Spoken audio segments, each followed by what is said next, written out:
Ikhwatul kiram, ndugu zangu katika imani, viungo vyote tulivyo navyo tutaulizwa mbele ya Allah subhanahu wa ta'ala kuhusiana na hivi viungo tulivyo navyo vimefanya nini. Hayo maswali yako kwa kila mmoja, na kuulizwa mbele ya Allah subhanahu wa ta'ala.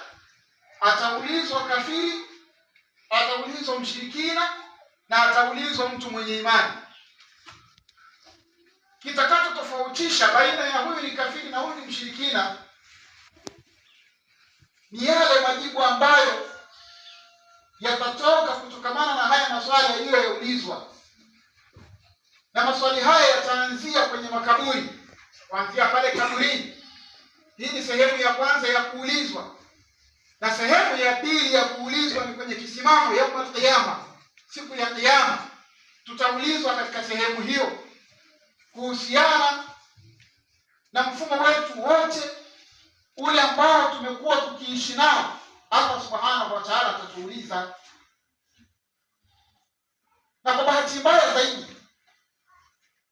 Allah subhanahu wa ta'ala anatuambia, al-yawma nakhtimu ala afwahihim wa tukallimuna aydihim wa tashhadu arjuluhum bima kanu yaksibun.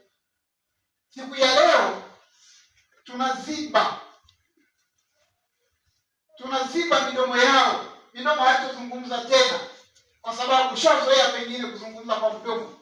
Pamoja na kwamba Allah subhanahu wa ta'ala angeamua kutuachia midomo izungumze, bado tusingeweza kumtenga.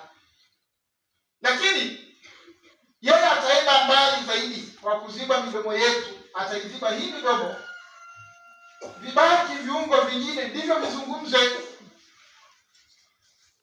Mikono itazungumza, ndimi zitazungumza, mikono itazungumza na miguu itazungumza. Hizi ndimi tulizozoea kila siku hapa zinazungumza, zitakaa kimya. Na mpaka Allah subhanahu wa ta'ala anasema, waqalu lijuludihim lima shahidtum alaina qalu antaqana Allahu alladhi antaqa kulla shay.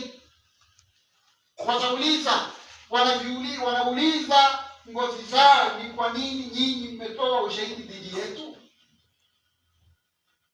Wanasema, ngozi zinasema sisi hatukuwa na uwezo wa kuzungumza kwa kuamua tu sisi, ametuzungumzisha. Lima shahidtum alaina qalu antaqana Allahu antaqa kulla shay. Ametuzungumzisha yule ambaye yeye anazungumzisha kila kitu.